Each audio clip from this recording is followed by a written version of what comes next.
Olá galera, beleza?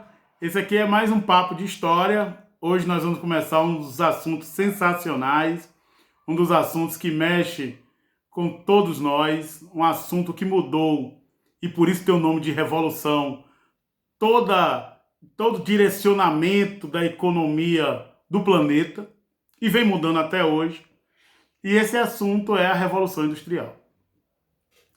E esse assunto vai estar em duas partes. Eu estou gravando o primeiro vídeo hoje e amanhã ou depois eu vou gravar o segundo vídeo, que é justamente uma tentativa de nós batermos um papo aqui sobre Revolução Industrial, mas também, acima de tudo, daquele aluno que está lá com o seu professor, assistiu às aulas, mas quer dar uma revisada, vem aqui no nosso papo de história. Eu jamais substituirei o professor de vocês, mas a gente reforça o conteúdo que foi passado em sala de aula, na sala de cursinho. Meu nome é André Moraes, eu sou professor de História e vamos aqui para o papo de História falando de Revolução Industrial. Lembrando que nós já temos outros vídeos falando sobre absolutismo, sobre reforma protestante, sobre renascimento cultural, vídeos esses que eu vou fazer uma playlist aí para a gente, né, fazer aquela jornada com um pouquinho de pipoca e assistindo o nosso bate-papo.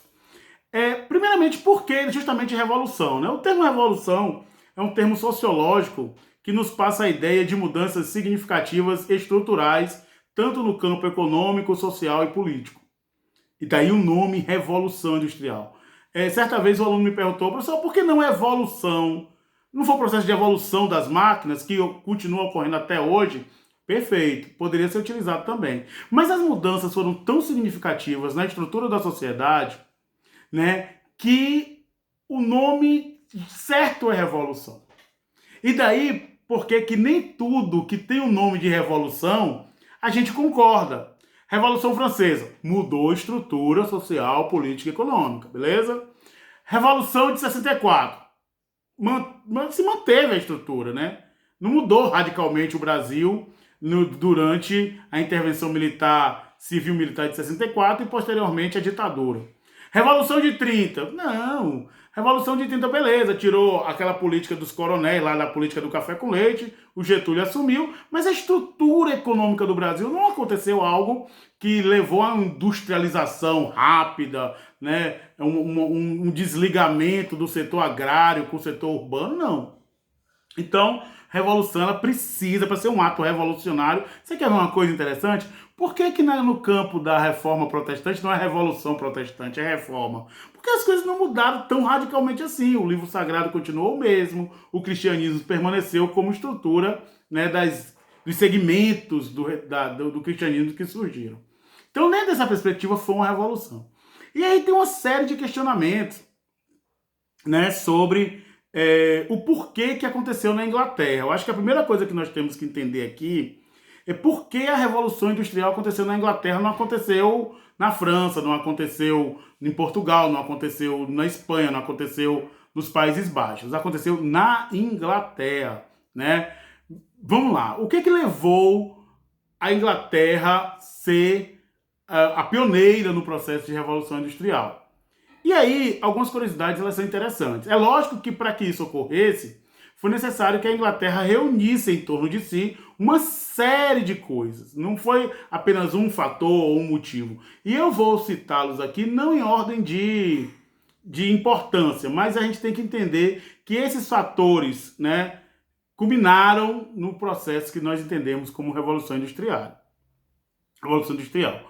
O primeiro que eu vou citar, o primeiro que eu vou citar deles é, sem sombra de dúvida, o fato da Inglaterra ter sido o primeiro país do planeta a ter a burguesia no poder. O primeiro país que a burguesia assumiu o poder na Inglaterra, o primeiro país foi justamente a Inglaterra. Nós tivemos um primeiro momento com a chamada Revolução Puritana, que estava associada aí, a gente vai lá para aquela aula que nós falamos sobre os calvinistas e o apoio que o calvinismo dava ao capitalismo, né? Então, a primeira Revolução Puritana, em meados do século XVII, com Oliver Cromwell, que tem até uma série na Netflix, né? Oliver Cromwell. Então, tem nesse período, o calvinismo ele se sobrepõe ao anglicanismo, né? Tem uma disputa ali, mas os calvinistas ganham apoio, crescem na Inglaterra. E o pensamento capitalista, não digo capitalista ainda, mas o pensamento burguês, ele vai passar a controlar o Estado, né? Ele vai passar a ter uma predominância, né, na política inglesa e que se consolida com a Revolução Gloriosa no final do século XVII, mas aí já não mais tão violenta quanto a puritana, ou mais um acordão, que é aí que você tem início a algo sensacional que aconteceu na Inglaterra, que é a ideia da monarquia parlamentarista, né? A monarquia parlamentarista, ela difere da monarquia absolutista e da monarquia constitucionalista. Vamos lá. Basicamente, eu vou falar três modelos de monarquia. A monarquia absolutista, onde o rei manda em tudo, né? O poder está em suas mãos, concentrado nele. E você tem a monarquia constitucional, onde o rei já tem que respeitar uma constituição, ele já não tem tantos poderes assim, as leis já são previstas, né, numa carta, ele não pode inventar uma lei de uma hora para outra.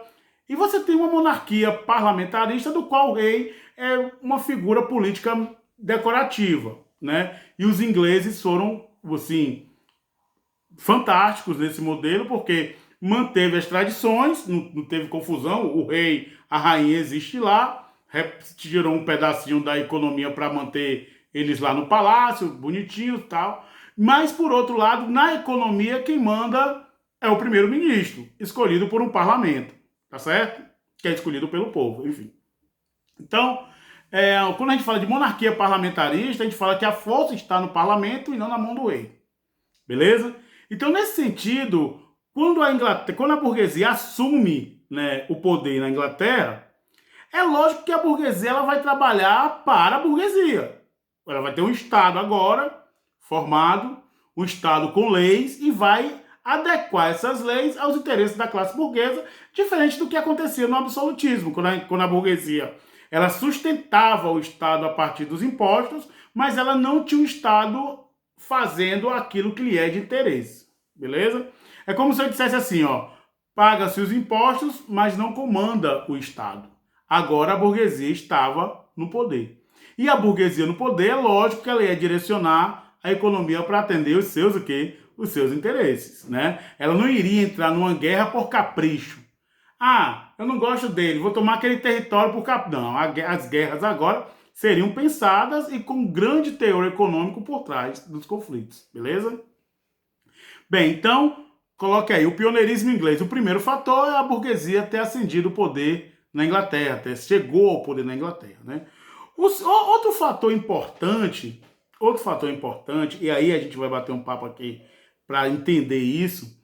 Outro fator importante foi que houve na Inglaterra um acúmulo primitivo de capital, né? O que é esse acúmulo primitivo de capital? É quando você passa a ter excedente de dinheiro e resolve e tem capacidade de fazer o quê? Investimentos, beleza?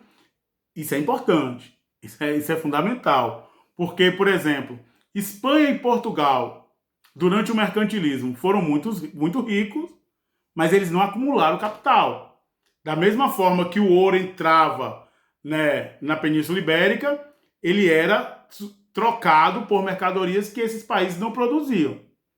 Então, os ingleses eles começaram a fazer investimentos em segmentos buscando lucro.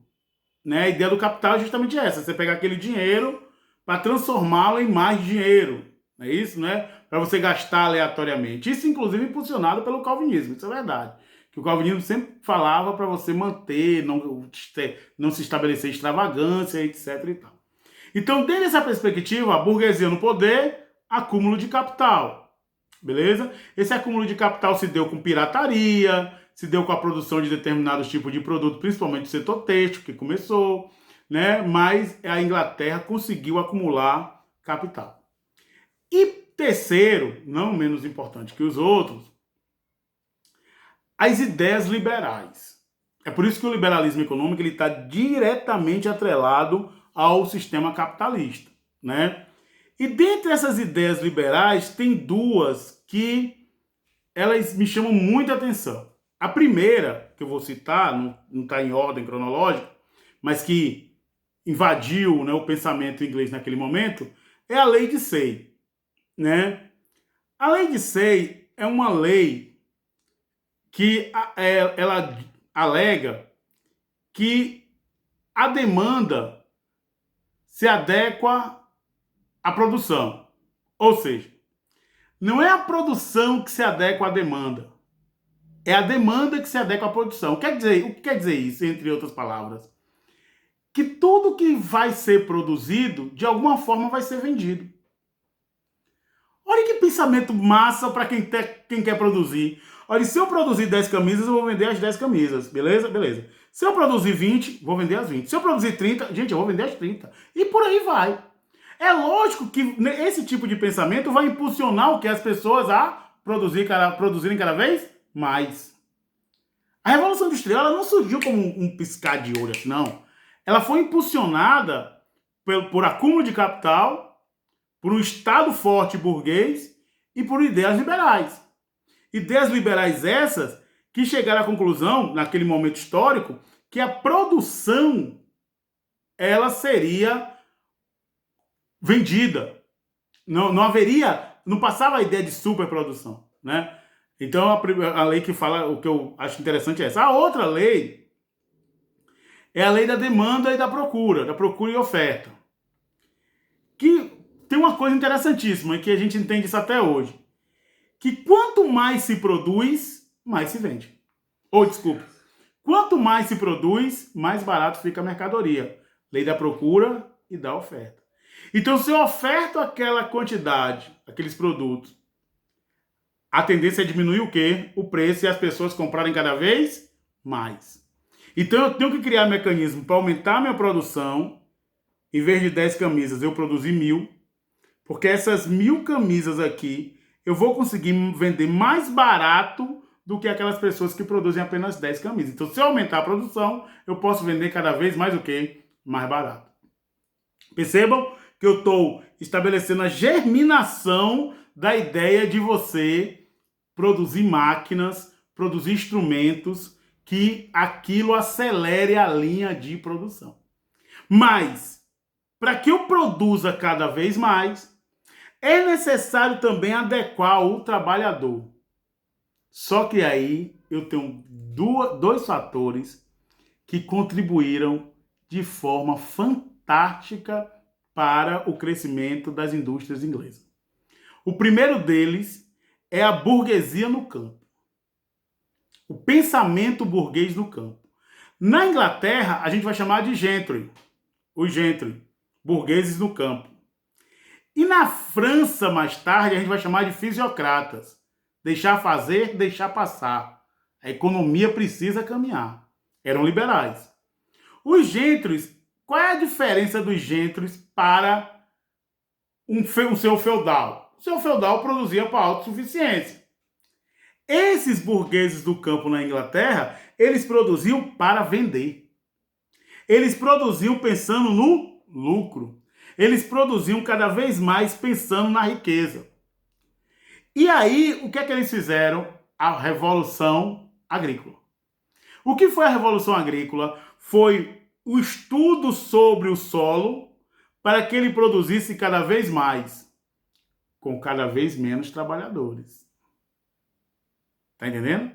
Ou seja, é justamente essa quantidade de trabalhadores que vai ser dispensada do setor agrícola que vai servir de mão de obra para as indústrias.